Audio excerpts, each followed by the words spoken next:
Commander, you gotta look at this. Impossible! How could we have missed this? We had a bad report. There was another game, a third Max Payne, released in 2012. Harry, you're going back immediately. Travel to 2012. Investigate Max Payne 3. Return with a complete report. We're running out of time. So when I got sent back to 2012 to finish this report, I was excited to play Max Payne 3. My experiences with the original 2 were incredibly surprising. I was not expecting it to be not only a good action game many years after it was released, but such the psychological horror that the games turned into. So when I found out there was going to be a third one, boy oh boy was I excited to get myself into it and play it. Now, before we get into this game, and my thoughts about it for the report, I want to mention a brief history lesson. So, Max Payne 1 and 2 were made by the development studios of two companies, Remedy Entertainment and Rockstar Studios. Okay, those are two juggernauts at modern time in the gaming world, but at that time they weren't as big. Now, Remedy Entertainment sold their rights to Max Payne 3 before the development of the third one. So that meant Rockstar was the only development studio of this game. And in my previous report, I mentioned that Max Payne 1 felt like what Remedy Entertainment would become in modern time. And I mentioned that Max Payne 2 had that same thing, but it also started to show the sprinkles of what Rockstar would become with their titles in the future. Now, going into Max Payne 3, if you didn't know that, you would be very, very surprised at how this game turned out, because this is a Rockstar Studios game through and through. Now, before this report gives you the wrong idea, I liked this game. This game was fun. In fact, there are plenty of things that this game does well that we'll talk about later. However, this game just is not a continuation of Max Payne 1 and 2. It's not a continuation of the story of Max Payne 1 and 2, with the exception of the tragedy that happens in the very first part of Max Payne 1. There is nothing about this game that feels like the stories are connected. Even I would go as far as to say there's nothing in the universe that makes it feel like these are in the same worlds, because Max Payne 1 and 2, you are a cop who has a tragedy that then transfers to the drug enforcement department to then fight on drugs to get revenge for a tragedy that happened. And you go and you infiltrate these drug houses and these places where there's like 4 or 5 enemies, and you have shootouts and you fight them. And Max Payne 3, you are a superhero drunk detective who goes around shooting up tens of 20s of people with these huge set pieces now, and it's just unbelievable types of scenarios. Whereas Max Payne 1 and 2, again, although it didn't really feel incredibly believable, especially with the psychological things as you're playing the character, but it was much more grounded in reality.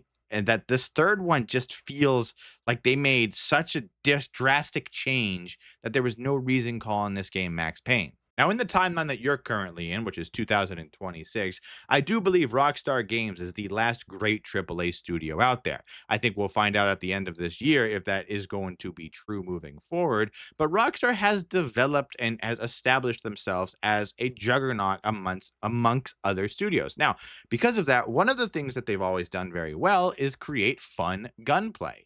And that's no different in Max Payne 3. Every weapon has weight behind it. The pistols crack like pistols do. The shotguns hit like a truck. Everything in this game feels unique and feels fun, much like the first Max Payne did, actually. But that's something that Rockstar has already established, as they know how to scratch that itch of your brain. By the time Max Payne 3 came out, the franchise or the studio had already released Red Dead Redemption 1 and Grand Theft Auto 4, both of which are games that are talked about today, not only for storytelling, but for gunplay. The difference is that those previously mentioned games also give you stories and characters that you can't stop thinking about. Even in my timeline now, way in the future, I still talk about Nico Bellic at the table. We all laugh about John Marston from time to time. However, Max Payne, not really in that discussion, and I think that's not good. So yeah, the shooting in the video game felt good from beginning to end. But for the last few hours of the game, I realized that I was almost doing nothing except cleaning out another room full of enemies before watching another cutscene and then doing it all over again. And speaking of cutscenes, I don't know whose decision this was for this game, but the cutscenes in Max Payne 3 have this like nauseating filter thing where like the cutscenes stutter and then they change color and they feel like it was not it sort of felt like they were trying to do like a stop motion uh comic book, like how the cutscenes in the first two were done, but they didn't need to. They could have just literally kept it exactly how the cutscenes in Max Payne 1 and 2 were, and we would have been fine. I wasn't excited to see the next cutscene or see how the story was unfolding.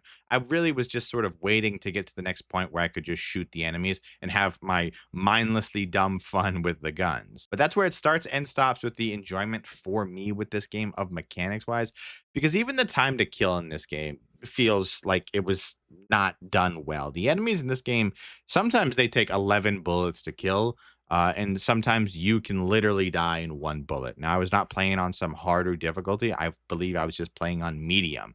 Now, again, this kind of adds to the realism of like Max Payne 1. However, when you're asked to try to kill 17 different bad guys who are all shooting different guns at you and you can die in one shot, it just starts to feel more frustrating than it feels like you're being the true hero of the story. And this might actually be my biggest criticism of the game. The first two Max Payne games always felt personal. Yes, Max was outnumbered, but clearing 5 or 6 enemies at a time still felt somewhat believable.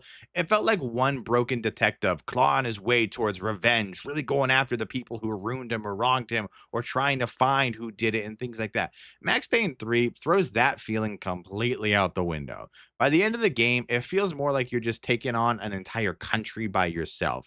You're fighting gangs, private military companies, an entire corrupt police station, mercenaries. Sometimes it genuinely feels like it's one man versus 50. And that problem, it's not that it's unrealistic. The problem is that it wasn't who Max Payne was in the first one or the second one.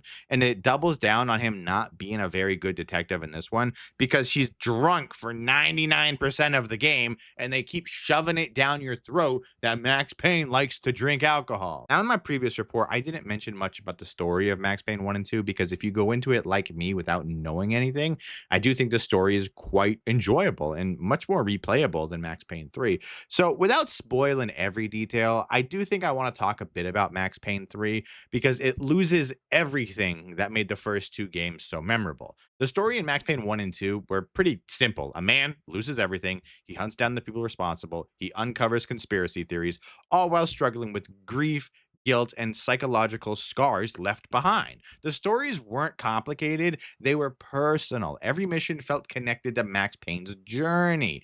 Max Payne 3 goes the complete opposite direction.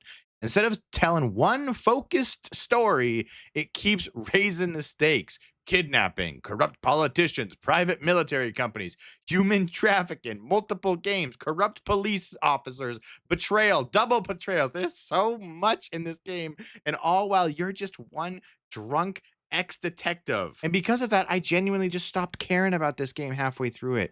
The set pieces were fun, and that's all I was looking forward to. I didn't care about the story. Also, because the game withholds so much until the third act about this game, you literally wait the entire first two acts of this game where you're like, you think you know what's going to happen, but it hasn't happened yet. So when does it happen? And then it happens, and then the game is over. And so, again, that's not the biggest disappointment. It really did just feel like the character Max Payne was someone else in this world.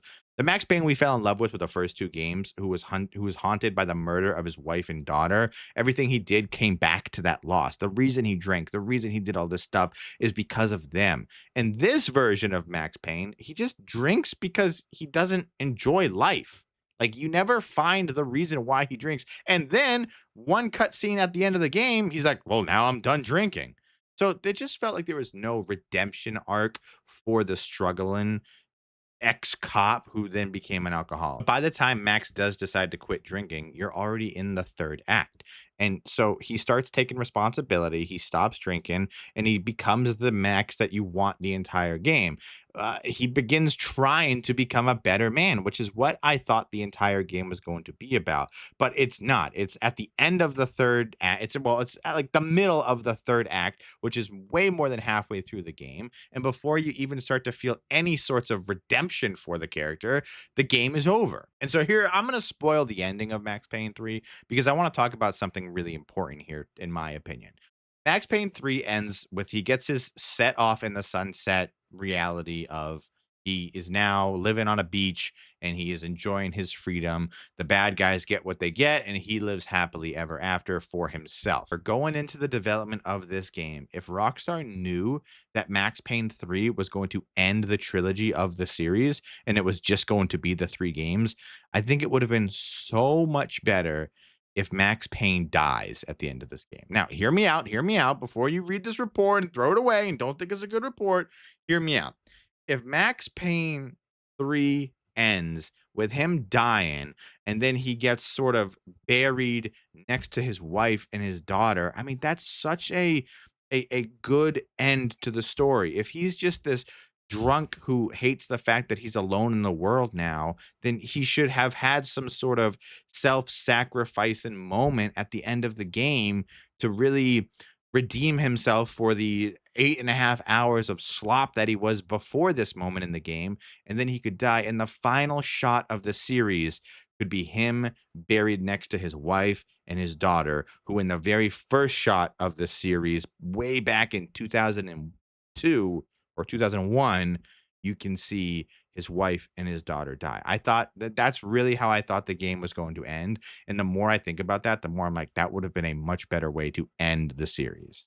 Your sidekick, Raul Apostles, who's with you for some parts of the game, mostly he's there in Act 1.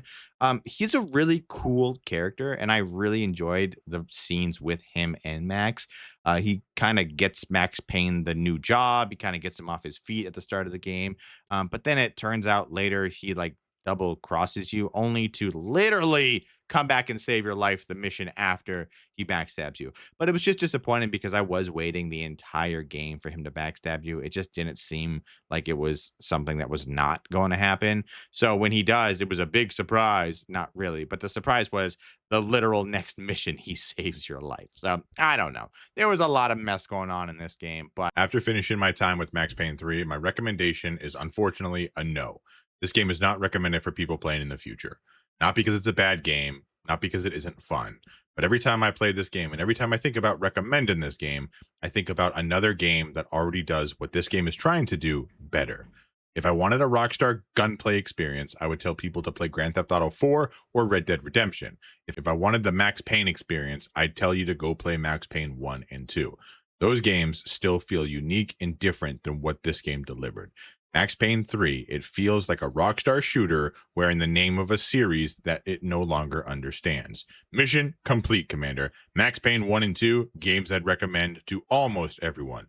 Max Payne 3, I'd leave it in the past. Harry out.